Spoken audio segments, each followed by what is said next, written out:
So, Gumaca, Quezon po, ito po ay malapit sa dagat. Ano po? So, naghahanda rin po ba kayo more on mga seafoods sa ano? Okay po. So,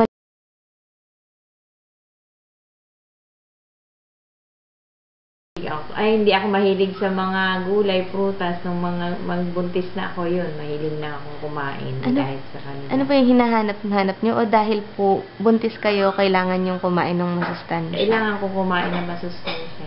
Tapos nakakahiligan nyo na rin po. Opo. Sa Gumaca po ba may mga ano yan, parang pamahiin na pagbuntis, bawal kumain ng ganito?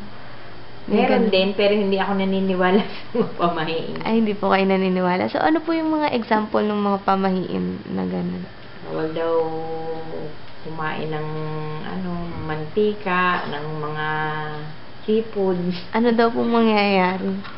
Nagiging kamukha pag naglilihi. Ganun, bakit daw po bawal ang laing? Nagkakasunod-sunod daw ang mga namamatay. Meron ka ba, ikaw personally, na ayaw na pagkain? Meron. Ano? Yung nga lagi sinasabi, isda.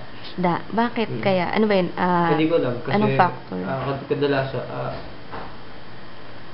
meron kasi akong sensitibo kasi ako sa mga pagkain seafoods.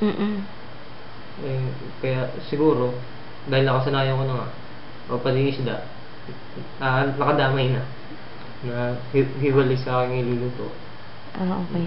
May iba akong pagkain sa kanila. So, parang may allergy ka sa sa isda. Okay. So, kailan nagsimula yun? Simula bata? Ang allergic talaga ako sa pusit. Nagsimula yung elementary ako. Na-develop. So, minsan makaamoy lang ako. Kaya nga na.